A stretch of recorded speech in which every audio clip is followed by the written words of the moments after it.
Hi, welcome If I Did It, a show where we analyze and solve pure kerfuffles from a word beyond. No one wanted to see your food, Eugene. I knew man, as soon as I saw you eating supper on the show, this was headed for disaster. yeah. You know what? This shows you just all you need to know. Eugene Robinson's supper. That's it, baby. Hey, you're in training. Just Hey, consider. hey, you think Jay-Z's eating string cheese for dinner? Is he training for the Jiu-Jitsu world titles? If you want to eat like a model, you know what you should eat. If you want to eat like a model, Eugene, you know what you should eat. What's that? What models eat? Cocaine? Oh well. Kleenex. Oh yeah. Kleenex. You heard that one, right? Okay, Alrighty. yeah. Welcome If I Did a show where we analyze and solve pure kerfuffles from our world and beyond. I'm your host, Lexi Old. Join me as always is Kid Native Bloody Elbow and Eugene Robinson from Aussie.com and author of Fight Everything Everyone Know About Ass Kicking, but we're afraid you get your ass kicked for asking. Now, Eugene, you're a freaking professional, man. I love that. You're a man. I try to be. Kid Nate has actually followed your lead and is actually getting it right some of the time. I've always gotten it right some of the time. That's part of the genius unpredictability. Crazy man thing. Speaking of genius unpredictability and getting it right, Eugene, you're a WME-IMG. Yahoo's Kevin Ioli broke news of your planned UFC Fighters retreat scheduled for this May in Las Vegas. Quote, athletes, musicians, actors/actresses, and celebrities from many different genres who are represented by WME-IMG will appear at the retreat and will either offer presentations or be available to the fighters to ask questions. The fighters will be given a primer on the soon-to-open UFC Performance Institute, which is available free of charge to them and their coaches to use to learn best practices in training techniques, recovery, weight cutting, and many other areas, end quote. Wait. Fighters are going to share that with stars? No, stars are going to share that with fighters, and they're also going to have doctors and trainers to share that. Got it. Is there a secret reason for this retreat, or is it just a corporate circle jerk? There are a lot of the correct term is hand job, business hand job. So there are a lot of business hand jobs given in business, which is why they call it the business. But this is not actually that. This is the kind of shit foretold by a wise man called Eugene Robinson. It was foretold months ago when the WME thing started to go through. This is the big time, baby. This is 360-degree sport. Heavy on the entertainment, light on the sport. You're going to find some guys chastened and disturbed about a year from now when they're looking at their rankings and going, I'm in the top 5. How come I'm not getting the battery commercials? How come I'm not getting the TV touches? How come I'm not getting the guest host spots? How come I'm not sitting on Kimmel? And you know why? Because you didn't do shit like this and take it seriously. It's not, look, the celebrities who were showing up are bona fide fucking fans. There's no, the reason why WME put $4.2 billion on is because Stanley Tucci is cage side every week, and he's going back and he's talking to Emmanuel going, oh, God, you don't know what I was sitting in Irv Schechter's office talking to his daughter, and she was going to be my agent for a period of time, and she said her father was doing junkets, dragging his staff out. They were big into boxing. She goes, I started sobbing. Really? I got blood all over me. I go, funny.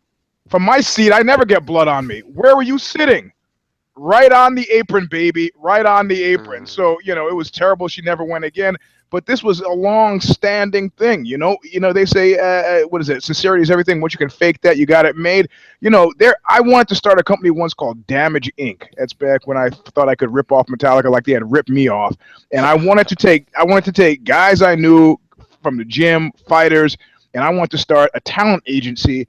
Because every time I look at Hollywood movies and they have some tough guy, flaunting mincing into the scene, it's like, are you kidding me? Are you kidding? I know 10 guys whose faces have more character than that, just hanging out on the bench at Gold's Gym.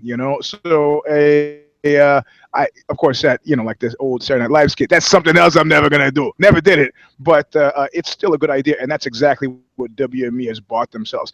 Faces full of character. I'm not saying Joe Diesel Riggs is a good actor, but I'm saying Joe Diesel Riggs has a face that you don't get. That 60 60 pretty boys that make their pilgrimage out to LA who will end up male prostitutes will never get close to getting the same touch as Joe Diesel Riggs has, because he's got the look that you don't 1 out of 60. So this is, if you're different smart, kinds of touches. Yeah, exactly. If you're smart, you go to this thing and you're charming as fuck and not or appropriately surly, and you're hanging and you're having a good time with people who are showing up because they want to have a good time with you. You're not. It's easier than what you do for a living. You don't have to. I'm not even talking about the fight portion of what you do for a living. You don't have to do the stuff you do at a press conference or the stare down or the weigh in. There's actually a second part to the question, Eugene, where you're kind of, again, the harmonic convergence, baby. Okay. So no, we call professionalism here. I might have deleted part 2 of the question, so double check your thing. Oh Lord. So you see, because always one step ahead. No, you didn't. I didn't. Okay, I left it there. Well, that was just beneficence on my part. Yeah, no, I think Eugene's basically right about this. And, of course, he's seen more of the celebrity world being a much acclaimed superstar, like Star of Winter Part 6. Yeah, yes, I am. He's, and with the West Coast Ivy League thing, he's hoidied and toidied more than I have. But yeah, I mean, that's the basic thing. And his point about them being fans, that's the key part, because they're either fans that are there to a groupie time. I mean, WME might even be charging them. Like, if they're smart, they're like considering this, the actors get to train with the UFC goons, because like if you didn't want to be there and you're being forced to be there and give talks to these goons, that would be miserable. And so they're definitely baiting the celebrities that are there because they want to be there, because they like fighters. So the fighters should be relaxed around the celebrities and treat them like fans, essentially, and also as people they can learn from, like Eugene said. So the questions for WME, reframe the actual question, because I got distracted with Eugene. The question is there a secret reason for the retreat? Secret reason for the retreat. I think they're trying to introduce themselves to the talent, because clearly they don't know who they've got on the roster. I mean, you note the rumors about the Karate Hottie signing with WME after she beats Paige Van Zandt and spoils their party. Then they suddenly are like, who's this? It's like, never underestimate the stupidity of Hollywood corporate types. Like, these are not hardworking folks. Hey, I mean, they may. I don't know you. I don't know your work, but I think you're a genius. Martin Short's famous. Basically, I mean, just expect the least from the brain trust at WME. They're just trying to figure out, who do they have on the roster? Like, is there some more hidden gold? Like, who knows? Maybe the Karate Hottie was like the sensation of the WME offices the next day. Like, did you watch the fights? Oh yeah, and then they're like Karate Hottie and everything, and pretending that they knew that they were picking the wrong horses or something. I don't know. But anyway, that's my take. So you can envision a situation, I guess, where there are potential casting directors or different kinds of partners they have for different projects, and say, look, we're going to show you what we got. You let us know also if you see people you think you can work with. Yeah. Wow. So on that note, Nate, you're a UFC fighter with 3 months until the WME-IMG Fighters Retreat. Are there steps you can take right now to maximize your brush with the boss? I mean, I think the fighter has to have some level of self-awareness and have an idea of how comfortable are they playing a role, doing a persona, exaggerating characteristics that they already have, and how much are they uncomfortable and unconfident. And if you're not comfortable with the bullshit, just keep your head down, and be on time and ask questions and be all serious. And maybe you'll reveal some character quirks you don't know you have. Just be yourself and focus on basic behavior. I mean, with these fighters, I assume that they're like, when the Simpsons had to go to rehab, remedial parenting course, and they were like, trash goes in the trash cans, people. I can't emphasize that enough. I assume with these fighters, you've got to be like, hands to yourself, you big vicious ape. Like, be on time. Don't be drunk. Don't be drunk, just stuff like that. Like, don't threaten anybody. Just the basics, like clean clothes, brush your teeth, shit like No, that. no, no, no, no. Nah, quit with the grumbling, and you'll get your opportunity. And the other thing, if you do have some game and have some persona, be in character a little bit. You know, be like old Ted Hendricks from the Oakland Raiders at summer camp. You know, showing up on a horse or whatever. Like, pull some stunts, get some notice if you're clever. You know, but if you're average dumbass, head down. You know, just mind your P's and Q's. Yeah, so Miss Daisy. So, what do you think, Eugene? Yeah, listen to your friends when they were 13 talk about the time they had sex and they were completely making it up. They're like, okay, all right. So then she, you know, and then, man, you've never had sex. Oh yeah, I had it plenty of times. I had vaginal sex. Vaginal? What the hell's vaginal sex, man? That's what listening to Kid Nate was like just now. Oh, no. This is not Emily Post, man. This is not Emily Post. It's not like you got to go to this thing and like, okay, don't let him get you nervous. Don't let him get. Oh, I gotta be myself, and they're gonna tell me like not to get into fights, and that shit's for the handlers. We're talking A-list. We're talking corner office shit. They are just there. That's what they're going to be saying. That was my advice to the fighters. Except it is more sublime than that, man. It is like you are being vetted. I'll tell you. I'll give you a brief story. So when I auditioned for that Miller Genuine Draft commercial, and I got 5 guys in the room at a time, and they asked us to take our shirts off and then talk about our tattoos, right? And so the whole time I'm thinking, you must have been so proud of yourself. Looked behind the camera and I saw that Gus Van Sant was behind the camera, right? So like I said, okay, so I'm gonna fuck being myself. I'm gonna tailor make my take to something that he's gonna like. I know the guy, so I spin this whole crazy tale about LSD and all the fucking tattoos, and I just see him nod, and it was like, all right. The guy next to me was like a big 300-pound fat kind of biker guy with a bald head, and they said, say your name and start to describe your tattoos, and the guy goes, Nick. And then he bends over like a good morning exercise, bends over at the waist so you can see the top of his head. So my name is Nick, and you can see the snake tattoo on top of his head. And then he goes, danger. And then I lose it, right? I just start fucking laughing because it's hilarious. And then I see the camera swing back to me, and I see Gus Van Sant looking at me, and I knew I got it. Why? Because in that room of bullshit, for one moment in time, a real thing happened. You know, I wasn't trying to be all Mr. Crypto Druggo thing. I wasn't doing none of that. You know, I was just me in that brief second, and that's what this is about. You know, don't try to do something. Don't come and yes sir, no sir. Don't Sage North butt it. Hey, you know what? It's a party, man, and these people poop just like you. Just go to the party, have a good time, and because there's no way you can fake the funk on this. If you got some Q rating shit in you, that's their job to figure that out. I mean, look, they made Chuck Norris a star. They could do the same to you. Don't get in your own way. Just go and have a good time. You know what's so funny? It reminds me of this whole, as you're talking about the situation, I'm envisioning it. I can see it right before my eyes. I'm seeing something just like the Hunger Games with the tribute when you have all those rich fucks, you know, like, oh yeah, go on ahead and show us what you can do. I'm sorry, I don't call them rich fucks. I call them friends. In the Hunger Games, man. I'm not talking about real people. Oh yeah, I got it. Because the people at WME-IMG aren't like that at all. Not at all. That's good. There you go. They're good guys. They're really good guys. Fictional characters. Yeah. Fictional characters. Unlike the masterminds at WME-IMG. I'm with you 100%. Right? I'm just envisioning something like that set up in the sense that, you know, when they have the time of like, oh, show us what you can do, you know, and you know, you might have situations just like the Hunger Games where Katniss was just her surly old self, and that's what won her over on the people. Is just, you know, there was an opportunity. She wasn't thinking, oh, I need to impress people. She's like, I'm pissed off. I need to do something to, you know, to vent.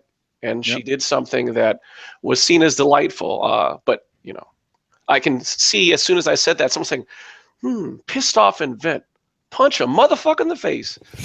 Hey, man. Hey, you know, they're guys. The idea is to be remembered. They're guys, you know, guys who've marched into offices throwing their feet on some guy's desk, you know, pick up a picture of his wife, insult it, and then get the job, you know. There are guys who do that, have done that. Speaking of getting a job. But what you don't want to be, though, like the guy who played Elaine Bennis's dad on Seinfeld. Did a great job, perfect for the role. Some brilliant comedic moments are captured, but he was so scary and unpleasant on the set. Everybody there was like, no way are we ever writing that guy another part. Yeah, or like those friends of mine who were the dancing twins on Ally McBeal, and the TV guide said the 10 best things about Ally McBeal, this old TV show, and they listed the dancing twins, and those guys marched into the director's office armed with the TV guide. Look, we're number 6. We want to raise. There you go. Yeah, raise your ass out of here. That's just what happened. So, speaking of what just happened, Eugene, you're Jake Shields. Who I saw on the street on Saturday. There we go. Yep. So maybe I have some inside info. You attended a protest at Berkeley and tweeted video, quote, the aftermath of me helping a guy after being jumped by thugs. The police and hundreds of civilians stood and watched, end quote. Breitbart fans labeled you as a hero for your rescue. Given your 2-fight losing streak outside of the UFC, is this a chance to make your career great again? And if so, how? Well, you know, I got insider information, right? Because not only did I happen to see Jake on the street Saturday, but during the event, I was texting with him and texting with my kid who happened to be at the same demonstration. He didn't recognize her, but, you know, she recognized him. And so I got varying and differing reports that were kind of at odds with each other. Now, presumably the story as it went had Jake, he and a date had gone to dinner, and they happened to step out of dinner unknowing whether the plan was dinner and the speech or what the story was. But there were a couple of variances. Okay, so one of the things, my kid goes to Berkeley, and there was like 2,000 people, peaceful demonstration. She's checking stuff out. These guys roll deep. They roll up in like vans and cars, super organized, get out, and immediately there's no blend with the crowd. There's none of that. They immediately start fucking shit up, breaking stuff. There's one guy. Were they in masks or? These are the people in masks. Known as Antifa. I haven't done any research to find out who's funding Antifa, because people are making the claim that it's grunge punks. You know, I've been doing music since 1980 in the Bay Area, going to Neurosis shows and everybody. Yeah, there's about 5-6% of people who are grunge punks, even at a Neurosis show, don't know where these cats are coming from. Maybe they're off the grid. Don't know. She doesn't know either. They're clearly not Berkeley students. I go, well, are they from Oakland? She goes, no, they're not from Oakland, you know, unless they're part of these anarchist outcropping, right? But they're like 40 of them. And she said a couple of interesting things happened. There was one photograph that was circulated on on Daily Stormer, I think, of a guy on the ground, and people reaching out, and it said, this is how liberals treat you, and the guy was supposedly being beaten. Grace said that he had come out, he was drunk off his ass, he was drunk and abusive, he couldn't walk himself, and he was sig heiling and doing shit like that. Now, like I said before, Kid Nate and I, you know, we know us some skinheads, and we don't know these guys to really roll alone. They're not rolling alone. They show up. They're showing up with a few guys. This guy was by himself, was completely out of his head, and he passed out drunk. Like somebody tried to help him. He's like, oh, you're fucking Julia. Then they let him down. He dropped. He fell. And then somebody reached out to pick him up, and that's when they snapped the photo. Now, Jake says that, well, after he passed out from being drunk, which Jake doesn't mention, people hit him on the ground, and they were hitting everybody, and the cops were just standing there. And the cops have a stand down order after the Davis thing, because by that I mean UC Davis thing, where they were pepper spraying the kids in the face, the kneeling peaceful demonstrators in the face, which my cop friends defend. We won't get into that now, but that's another story. So they have a stand order, but you know, there were some murmurings that, well, if you arrest these guys, the arrests become part of the public record, and you have to put their names down, and then people can figure out who the fuck they are. So the cops are doing nothing except trying to minimize public harm, which means that they were standing there. I said, okay, kid, well, why don't you get the hell out of there, because stuff had started to catch on fire. She goes, but it was weird. Demonstrators, normal things, 40 guys show up, flip out, they disperse, they have an order to disperse, and those guys are not arrested, and they also disperse. So it was demonstration breaking of the highest order, and the next day Trump is threatening to pull their funding. So I get into it with Jake, and he's like saying, "Oh, you don't know what's going on," and so I just start forwarding him pictures and text that my kid is sending that are counter to the kind of narrative that he has. It could happen. You could have two people at the same event. And then when I saw Jake in the street, we talked about it, and he said, look, and fundamentally he said, it violates my sense of fair play to see, I don't give a shit if it's, 20 Nazis beating one guy or 20. I don't want to see 20 people beat one guy. That's not how I roll. I got that. He was mystified as to why the cops who were supposed to be defending public order were doing nothing.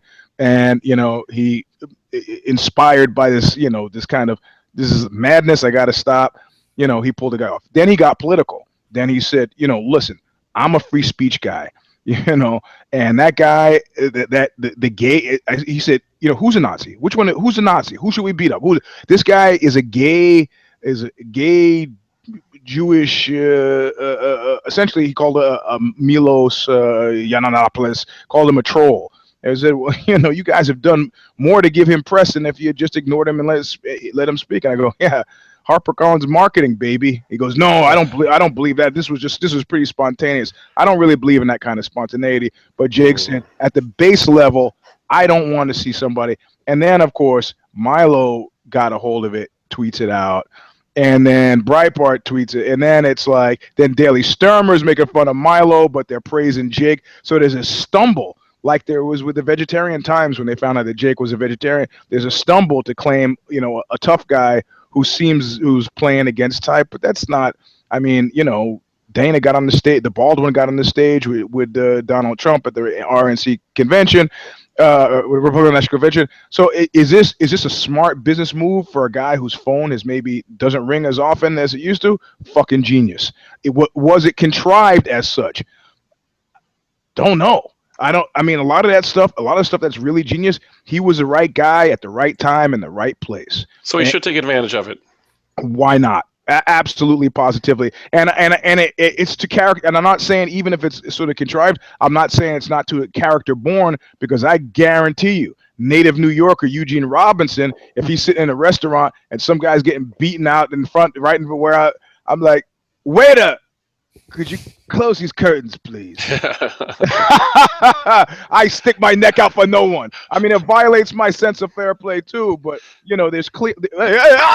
Oh, karma strikes. Yeah, some guys love it. That they used to live for that when that happened, But I'm not. Let's see if I get to stay. There we go. Crowd mob violence, man. Bad things tend to happen. Your best thing to do, I told my kid, get out of there. Read about it on the internet. I'm not hanging around there getting hit by a stray rubber bullet or something. That guy's getting beat. Hey, his tough titty. I've been beaten by a crowd before. Wasn't fun, but I understood. One guy stopped and slowed his car down to help me. And of course, I was so busy fighting, I didn't take advantage of it. That car. So, but I was fighting guys who had broken bottles at me, so I had to defend myself in a very serious way. I didn't fuck around. I mean, it was nice he stopped, but. So, what's your take, Nate? Yeah, I mean, he doesn't really have much choice. I mean, it's like this happened. His name got all over the place, and the thing is, you don't have to be, like Eugene was saying, you don't have to be super right wing to end up being used by the right wing because you're a story they want to tell. So there's not a lot you could do about that, but it does give you a certain amount of power. I mean, if he's into that kind of thing, be the Joe the Plumber of the alt-right. I mean, there's a niche for it if that's your shit. I mean, I'm not saying. But if it's not, though, if it's not his shit. Yeah, well, so then he's in a little bit of a harder spot. So, but I think he still has some latitude because he can go against the grain now. I mean, he can say something, but dude's a fighter. Like, does he want to keep fighting? Like, he's on a little bit of a skid. He's washed out all the way to the WSOF. He's like an older fighter who was never that excited to begin with. So it's not like, he's a hot brand in MMA right now. So what's he want to get out of this? Like, that's what he needs to think about. Is his goal to teach some martial arts classes, start a gym, and become more of a brand? Because this is great for that. Or does he want to try to get a few more fights. And in which case, there's all kinds of ways he can milk this for fights. Like, whether I believed it or not, if I was an MMA fighter in his situation, I would totally do a heel turn and go full on Milo, like just push it as far as you can just to piss people off so they'll see you fight. Don't go so far that you get banned from everything, but just, ask some questions and be provocative and that kind of shit. People will be so pissed off. Bleach his hair like Milo. Yes. Start dressing like a dandy. Oh, that's a nice word, dandy. Dandy, indeed. The Milo character would be a perfect heel. I mean, this guy really knows how to piss people off, and so copying his act for which is why Jake likes him. I mean, he's claiming, he's like, I think the guy's hilarious, and well, there you go. No, I mean, I said there's a friend of mine, and you've known him. He's written a few books, and he had gone on record as having said, it's not so much that I hate Jews, but just that I really love Hitler. Oh Lord! God. I was like, man, oh man, dude, brother, man, that's not gonna help you. And this is before he went to prison, but he's written a couple books, and people seem to now. He's alt-right, so a libertarian or something. Is this Jim Code? Who are you talking about? Say that. But one thing I will say is there is some confusion as to whether he was said it or he was just saying that Boyd Rice had said it. So that's why I'm not naming the guy. Yeah, so I see. Well, but the thing is, I mean that in my mind that was Jake thinking incredibly fast, and hats off to him, man. You say anything you want about me, just spell a name right, baby. Well, Nate, you're an anti-Trump organization. These are serious times. Now you've been pushed into a situation you can't control. You don't like having to rely on a baseball bat, 2x4, or anything else, but multiple reports are telling you about the questionable ways of mass protesters and what they stand for. So now with their arrival throughout this country and throughout your television land, risky business now about to be taken care of, in public, if you will, as they fill your screen now with violence like you've never seen before. So how can you protect all your little doggies, all your little partners out there in television land by getting ready for the coming of these midnight rioters? Well, no idea. Well, let me drink some iced tea and cogitate on that. No, yeah, this is serious shit, and people have to check themselves. And people who've been in the professional organizing business for a long time, like, I'm going to name names. What the fuck? Sierra Club, Human Rights Watch, you name it. If they're in D.C. in a big office and they're sending you out letters or you're granting letters and they're sending you fundraising emails all the time, that's their business. Their business isn't whatever it is they're supposed to be doing something about. Their business is, oh my God, they're cutting down the forest. Here, look at these terrible pictures, and then mail that out and get money back in. There's no, and then we're going to do something about it. No, we're going to print some more pictures that piss you off and scare you and take your money. This situation is different than that. That kind of organization is completely meaningless, and people are not going to be giving their money. There's big pots of money, like ACLU fucking quadrupled their annual budget, in one weekend because they were fighting. They were actually doing something. So, check yourself and make sure, like, am I actually contributing to anything? Like, if you're Lawrence Lessig and you're running around coming up with shit like, I know, we'll talk all the electors into not voting for Trump. Sit down and shut up. Like, you're a jackass. If you're the Democrats, you're like, we're going to filibuster for 24 hours and then lose the vote anyway. Don't do that. You look like a complete weakling. Don't do that shit. No. If you're an actual group that's doing something, or you have a fight you can actually win, then by all means, keep communicating, keep doing that, and be aware that the layers of bullshit when it comes to quote-unquote street violence are bottomless. I mean, violence is what runs our society. That's what makes a state, is a declared monopoly on violence. Like, we're not a non-violent society. We're a hyper-violent society. We're the most militarily powerful police state in human history. Yes. So, of course, there's violence. But throwing rocks at windows and shit isn't the kind of violence that does anything. Like, there's violence that they're terrified of that wouldn't kill anybody. It's things like what they're accusing the Russians of trying to do, turning off power light, turning off circuit breakers and shutting down power. Or poisoning Alexei's tea. Yeah. I mean, that's a different. There he goes. There.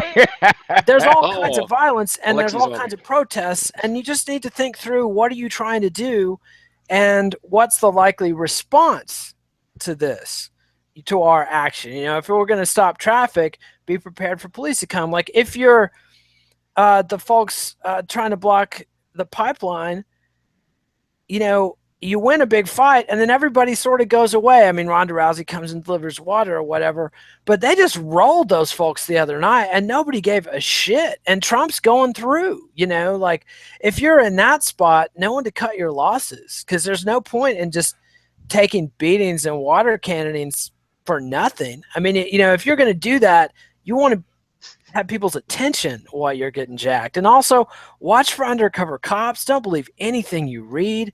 Like Eugene says, like, when you've got an eyewitness like his daughter at an event where shit's going down, you get a completely different story from what you get in any media outlet. Media means mediation. Like, there's something between you and what happened.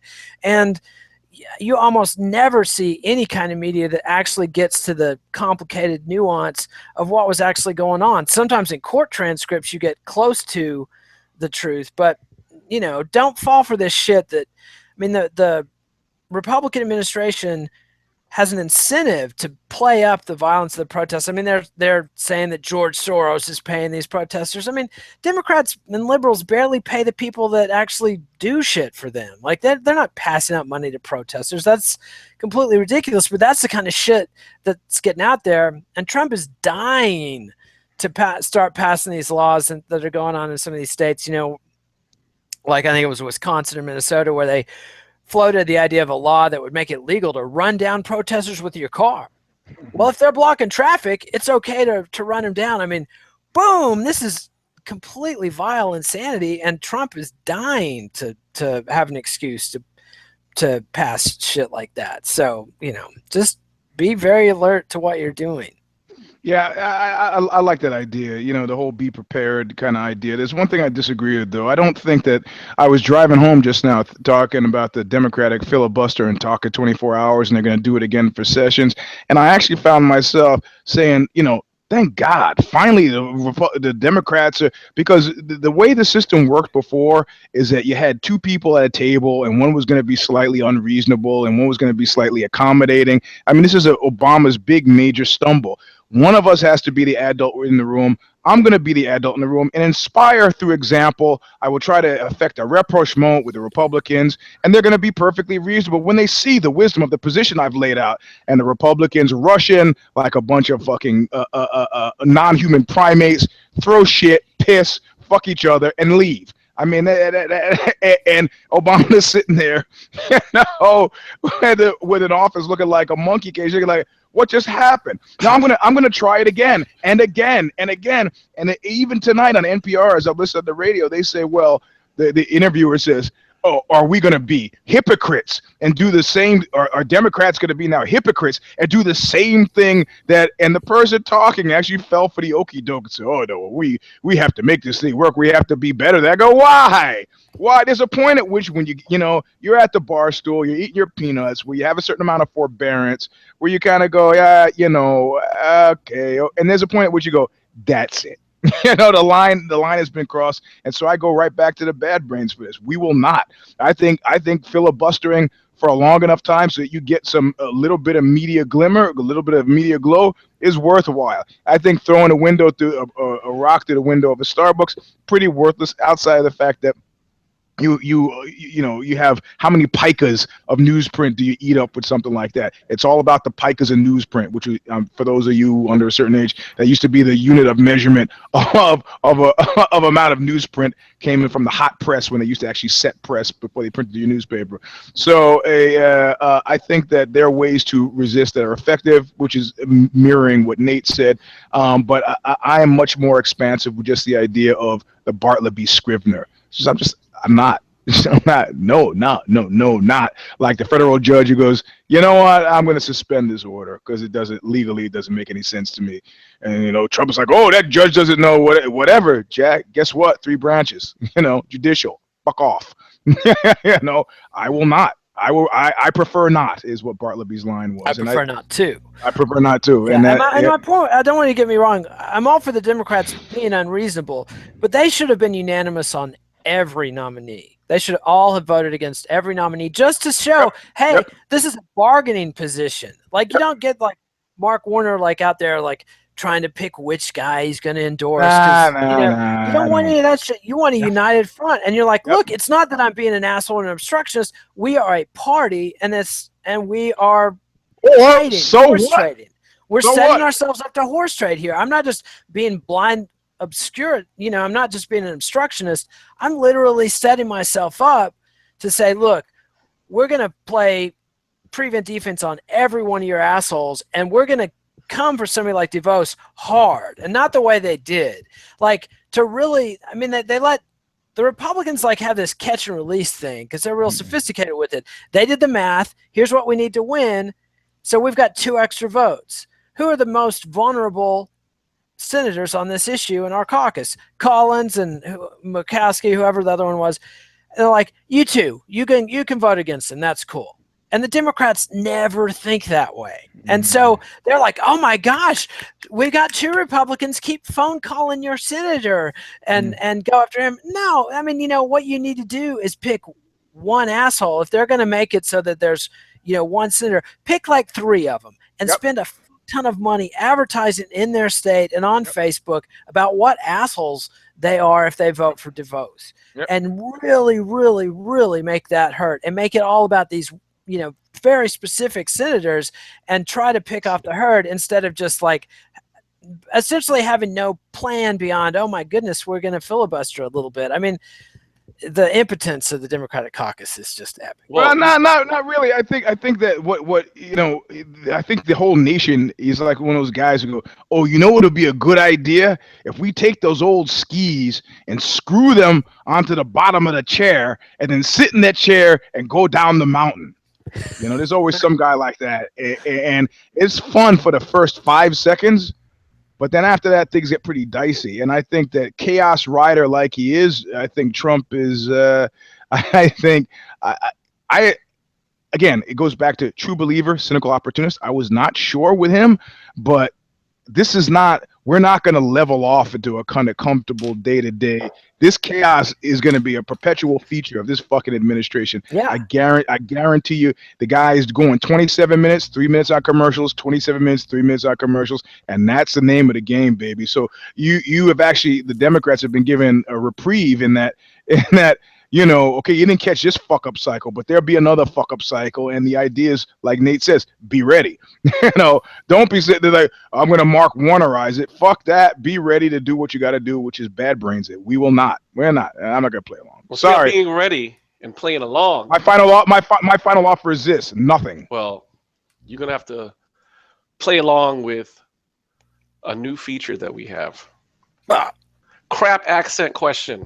I'm going to ask a question with a crap accent. Eugene and Nate have to answer with the same crap accent. Viewers decide who had the worst. This week, Scottish / Sean Connery. Ready, Eugene?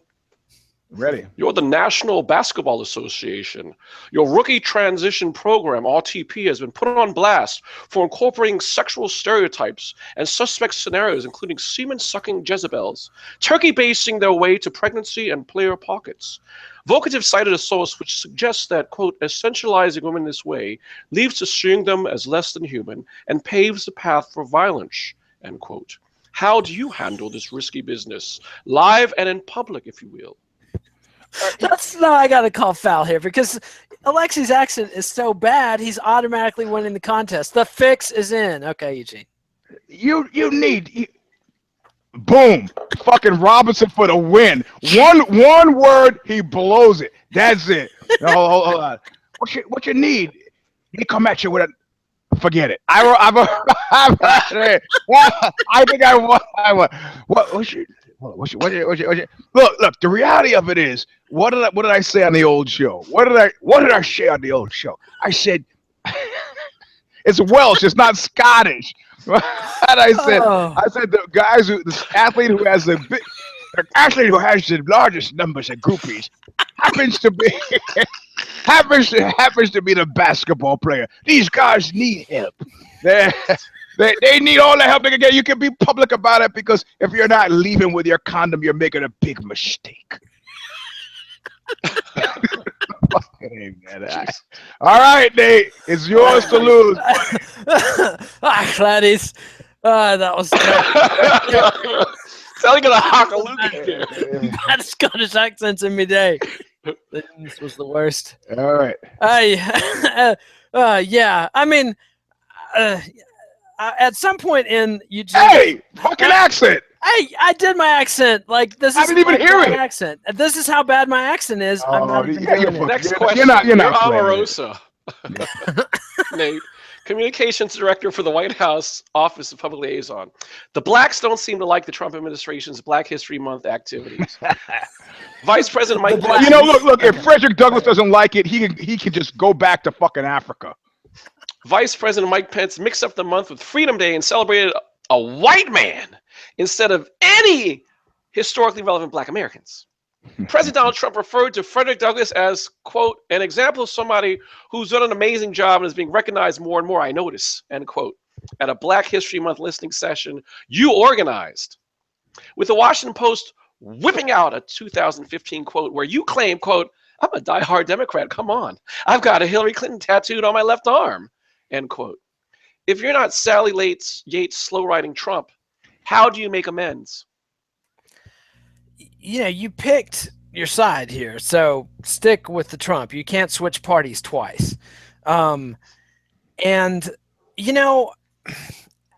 I think, honestly, by the standards of the Trump administration and according to their agenda, she did just fine, because Trump don't give a fuck about the majority of America that's offended by this kind of racist shenanigans, because they're not part of his electorate. And because of the rules of the Electoral College and gerrymandering, he only needs that 40% of the electorate that's actually happy to hear this stuff. Like, their takeaway is, oh, Trump did something racist and black folks are all pissed off.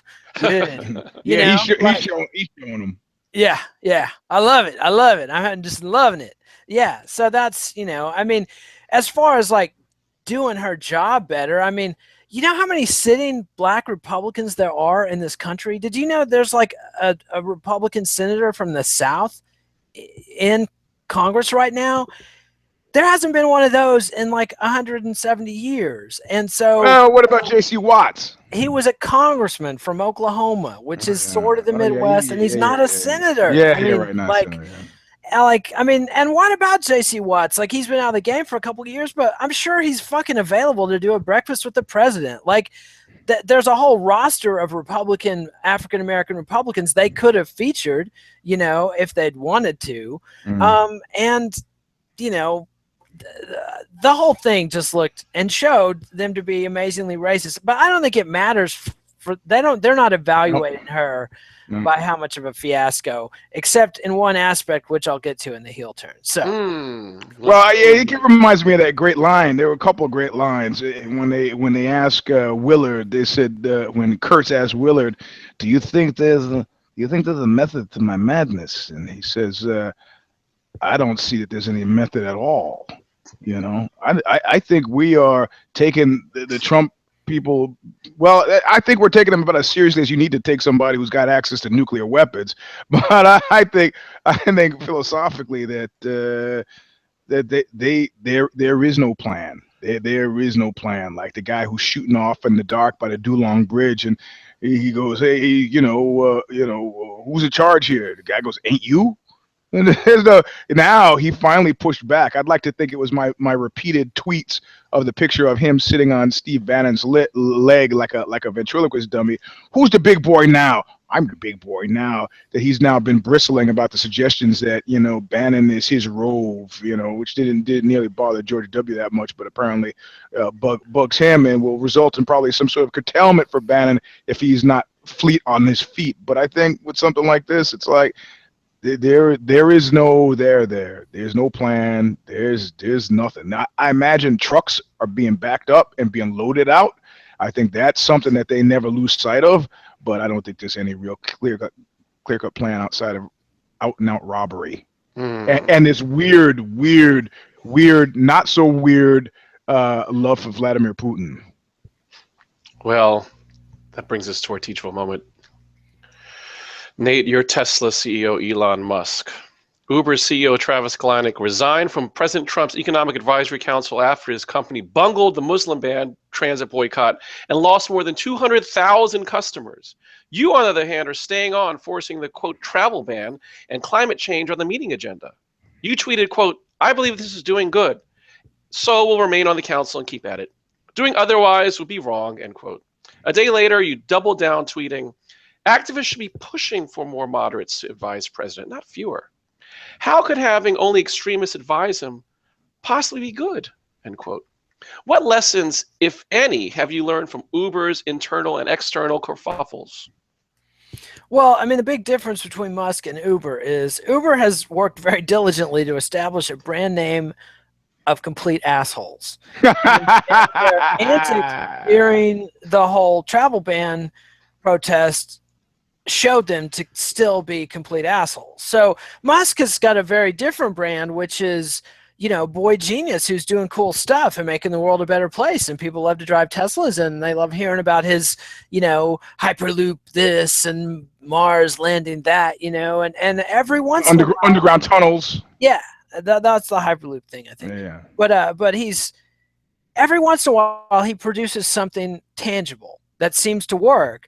And then most of the time he's talking vaporware bullshit, and then he's also grabbing government grant money with both fists. So the guy's a PR mastermind, and this is brilliant PR. And of course he doubles down on it. Like, he's Elon Musk. He didn't make some mistake. He thought this through. He was like, he actually knew there would be blowback, as opposed to Uber, which is like the sociopathic 8-year-old who cannot fathom that the stove is hot every time he touches it. I mean, now Musk actually gamed this out, I guarantee you, and was like, if I get on this council, there will be pushback, and here's what my response will be. And now he's there. He's got his position, and he's like, yeah, and fuck you. I'm trying to do something to deal with this problem we have with Trump in the White House. What are you doing? And so, it's brilliant. The dude is the PR, the P.T. Barnum of our day. And also just a touch of Thomas Edison. There's a sprinkle. We should also keep in mind that, and I have to say it every time it comes up, Elon Musk didn't start Tesla, man. I want to give credit where credit is due. It was Martin Eberhard. This is the guy who started the company. I know this because my bass player was like the 6th employee hired, and I remember when the board of directors hustled him out and got a Musk in there, and it was a big deal. What Musk has done of any grand significance was the PayPal thing, right? That was his thing. Good idea. Not, the Tony Stark comparisons and all that crap.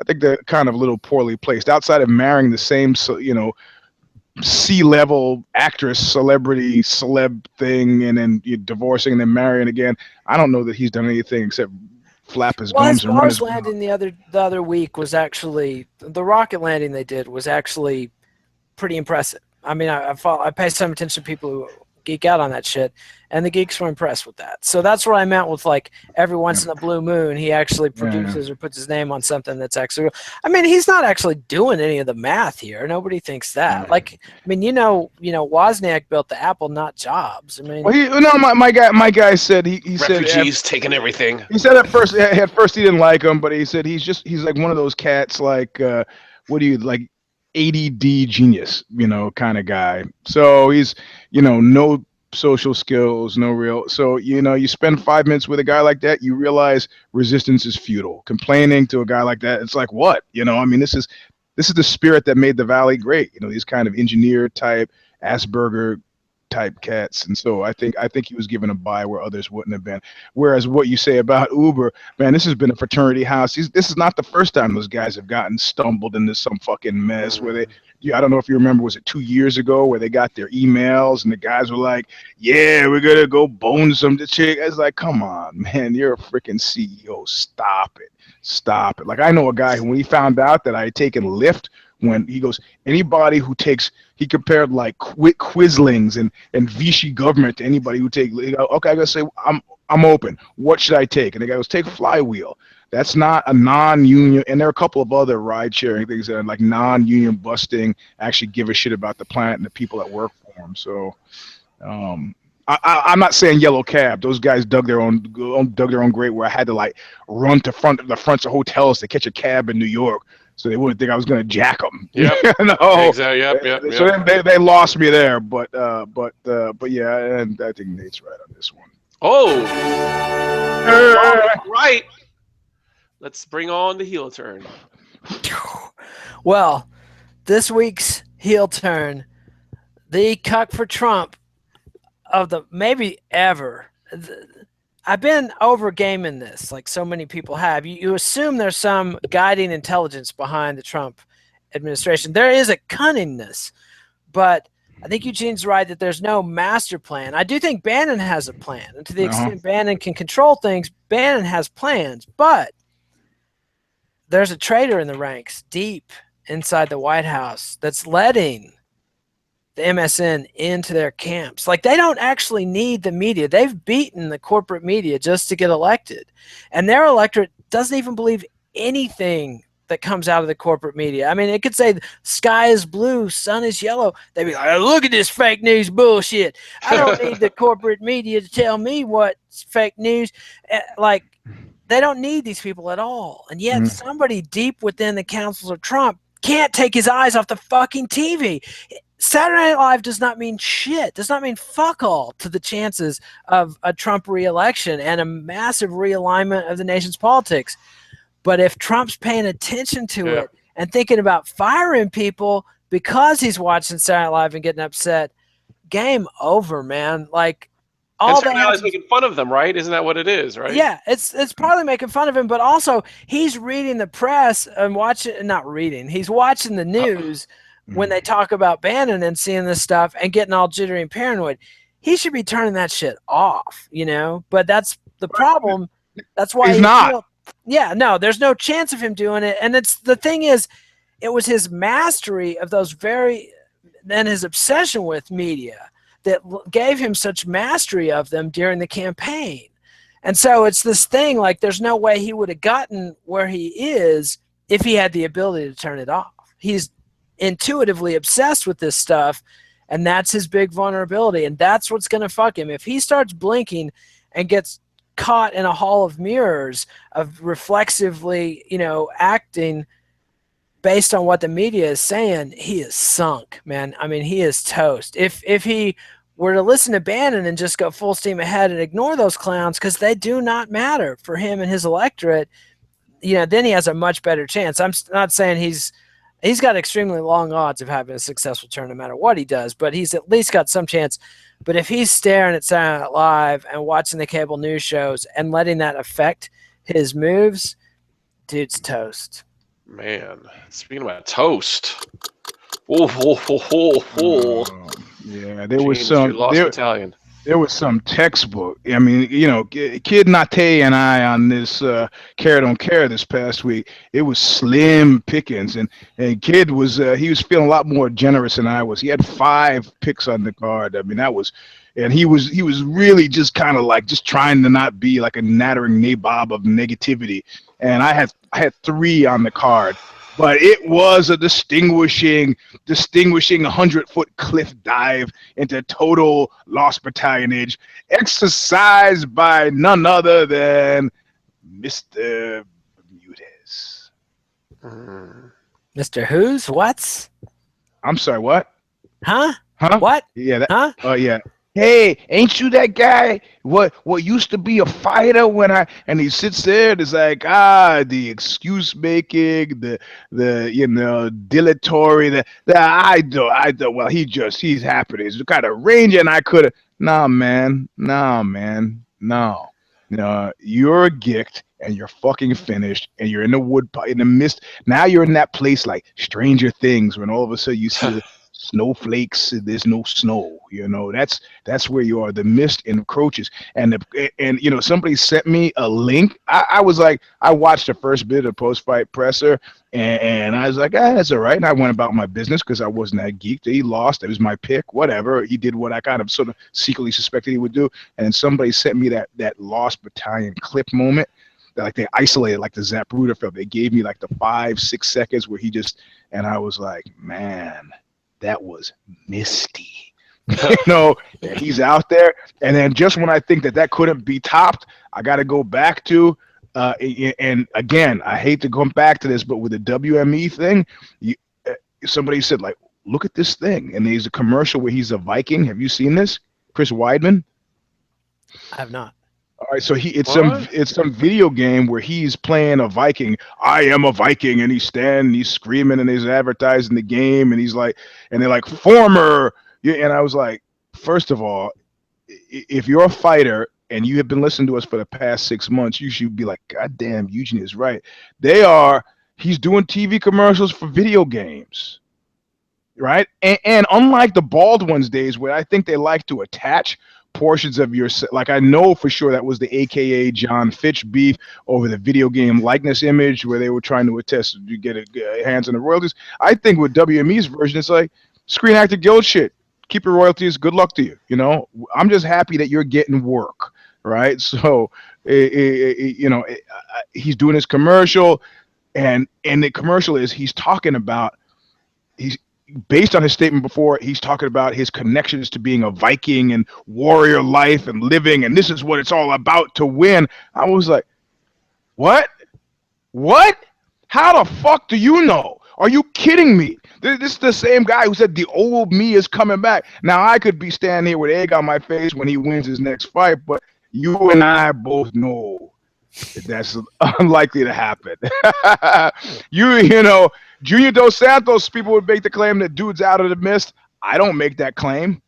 Where is he? He's bumping around waiting for somebody to call his name. Where? Hey, Stipe? Hey, I think he got that fight, dude. Yeah, exactly. Wait for somebody to call his name. His name has been called. Doesn't mean he's not Naval Reserve, Lost Battalion, sir, reporting for duty. But Bermuda, it was just a wonderful, wonderful example of how one gets to the woodpile. Now, see, I thought you were going to mention people that didn't think the NFL had some shady business going on Sunday night. Yeah, man, why'd you do that? No, I was hoping that you would forget that and wouldn't mention it because it makes all the really smart things I just said seem absolutely crazy. Well, let's save it for another show then.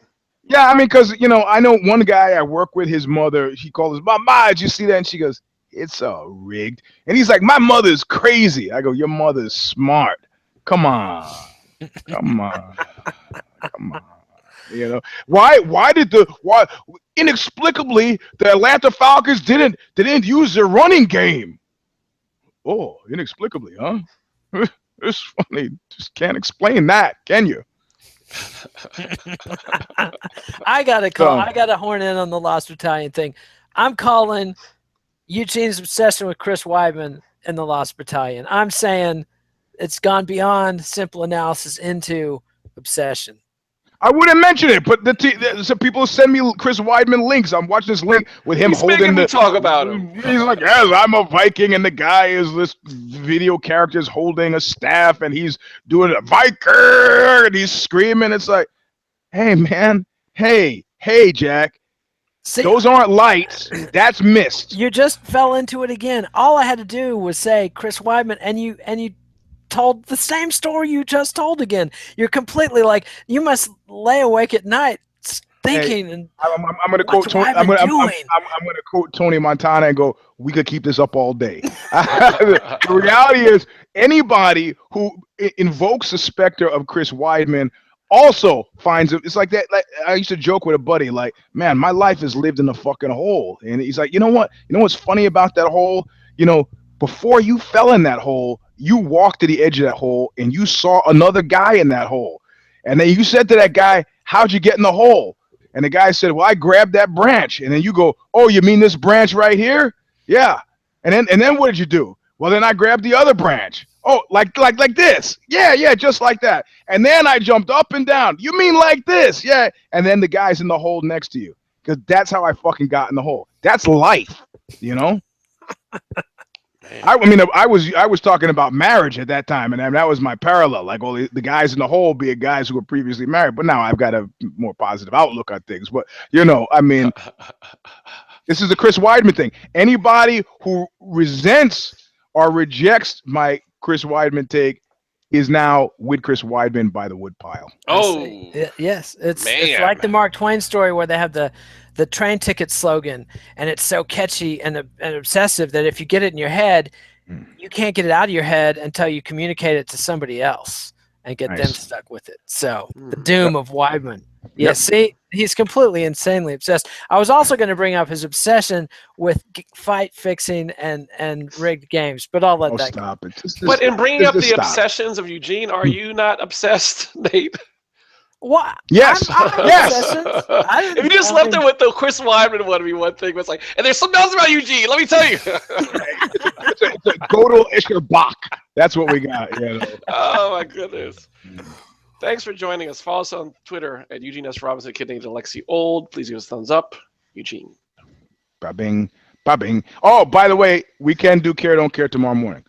Excellent. Yep. Well, that's a little insider info. Well, we'll promote the show. It'll be on live in the morning. Also, before I get off, now that we got 76 viewers, if you live in the Bay Area or you know anybody who lives in the Bay Area, Friday night at 7 o'clock at the Chapel in the Mission, 777 Valencia, we're doing a live Sex with Eugene. I got live guests. You got to go to Ticketfly and buy a freaking ticket because they're riding me hard. It's like one of those things like, you don't sell this number of tickets, you're dead. Literally. So go buy it. It's $12.